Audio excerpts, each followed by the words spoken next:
Hello, friends, and welcome to The Architecture Enthusiast. Architecture Without Hope, Francis Bacon's grotesque visions as a framework for spatial disillusionment.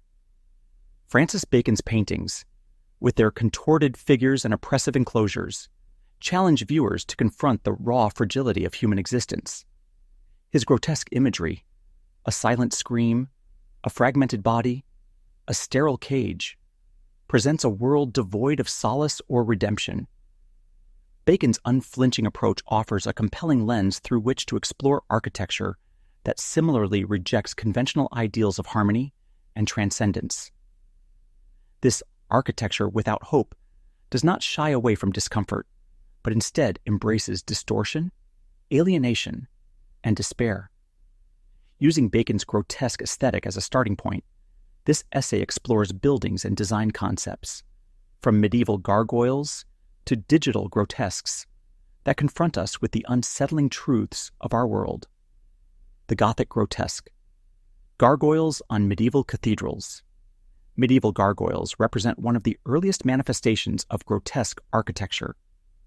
Positioned atop soaring cathedrals, these distorted, monstrous forms served as both functional waterspouts and symbolic figures.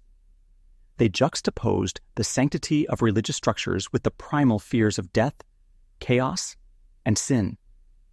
Much like Bacon's figures, gargoyles warp the human and animal forms into something unrecognizable, forcing viewers to engage with unsettling emotions.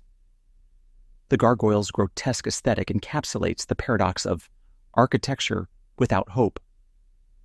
Despite adorning places of faith, their twisted visages disrupt the cathedral's sanctity, confronting observers with the inevitability of decay and mortality.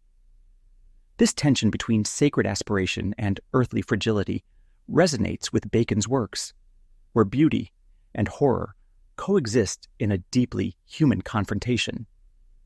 Digital grotesques, Hansmeier and Mark Foster Gage. The grotesque finds new expression in the computational designs of Michael Hansmeier and Mark Foster Gage. Hansmeier's digital grotesques uses algorithms to create hyper-detailed, surreal architectural forms that defy conventional geometry. These digitally produced spaces overwhelm the senses, much like Bacon's paintings overwhelm viewers with their visceral distortions. Similarly, Gage's fantastical skyscraper proposals, adorned with anthropomorphic and Baroque embellishments, reject the clean lines of modernism in favor of chaotic, excessive ornamentation. Both architects blur the boundary between fascination and unease, creating spaces that unsettle rather than comfort. Their grotesque designs reflect Bacon's aesthetic by forcing viewers to confront the overwhelming complexity of the world and their own place within it. The Church by Claude Parent and Paul Virilio. Claude Parent and Paul Virilio's Church of Sainte Bernadette du Bonlay in Nevers, France, is a stark reimagining of ecclesiastical architecture. Its brutalist, bunker-like form in raw concrete rejects traditional ideas of spiritual transcendence. Instead, the building evokes fortification, isolation, and unease.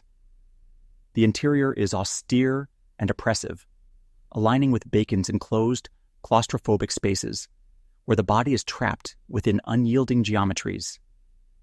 This bunker church subverts the sacred experience, offering no solace or redemption.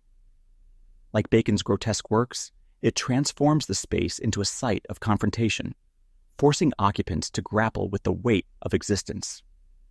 Hans Poelzig's Der Golem and Cinematic Grotesque. Hans Poelzig's set design for the silent film Der Golem, 1920, captures the grotesque through its warped and irregular forms. The ghetto's twisted buildings and shadowy alleys evoke a surreal, oppressive world, reflecting the psychological turmoil of the film's narrative. Poelzig's cinematic architecture anticipates Bacon's oppressive enclosures, where distorted spaces mirror internal anguish. This tradition of architectural disorientation is carried forward in contemporary designs like Peter Eisenman's fragmented structures and Hernan Diaz Alonso's biomorphic, alien-like forms. Both use distortion to evoke emotional unease, mirroring Bacon's grotesque treatment of space. Cemetery by Massimiliano Fuksas. Massimiliano Fuksas's cemetery in Terni, Italy, embodies the architecture of mourning and despair. Its fractured geometries and stark material palette reject traditional notions of solace, immersing visitors in a confrontation with mortality. The cemetery's spatial fragmentation mirrors Bacon's distorted figures and fragmented canvases, where voids and emptiness become tangible presences. The House for Francis Bacon by Shahira Hamad. Shahira Hamad's conceptual House for Francis Bacon translates Bacon's aesthetic into architectural form. The design features fragmented spaces and asymmetrical geometries that blur the boundary between interior and exterior. The oppressive cage-like enclosures echo the claustrophobic settings of Bacon's paintings, creating an architecture of alienation. This house is not a place of comfort. It is a physical manifestation of Bacon's existential vision, forcing its occupants to confront fragility and despair. The House of Anti-War, a redesign of Adolf Hitler's birthplace. The House of Anti-War reimagines Adolf Hitler's birthplace as an anti-monument to war and its atrocities. Stark, fragmented walls and uneven spatial geometries disrupt any sense of familiarity, creating a labyrinth of disorientation. Cracked concrete, charred wood, and oxidized metals symbolize destruction and decay, while a cavernous void at the building's core represents the moral abyss of conflict. This grotesque redesign denies any glorification or neutrality. Much like Bacon's grotesque spaces, it confronts visitors with unsettling truths, transforming the site into a physical and psychological confrontation with humanity's darkest impulses. Team Disney Headquarters by Michael Graves. Michael Graves's Team Disney Headquarters balances whimsy and alienation.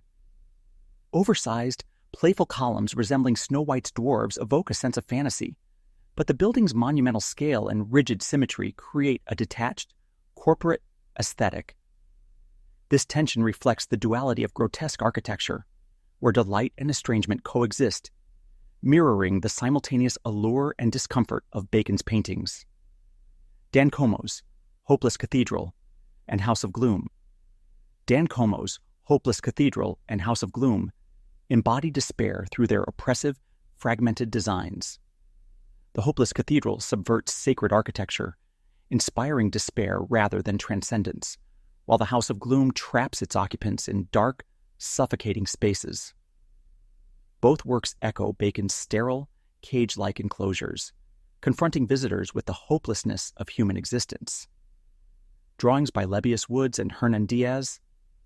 Alonso's excessive Lebbeus Woods dystopian drawings and Hernan Diaz Alonso's excessive exemplify grotesque architecture through their fractured and biomorphic forms.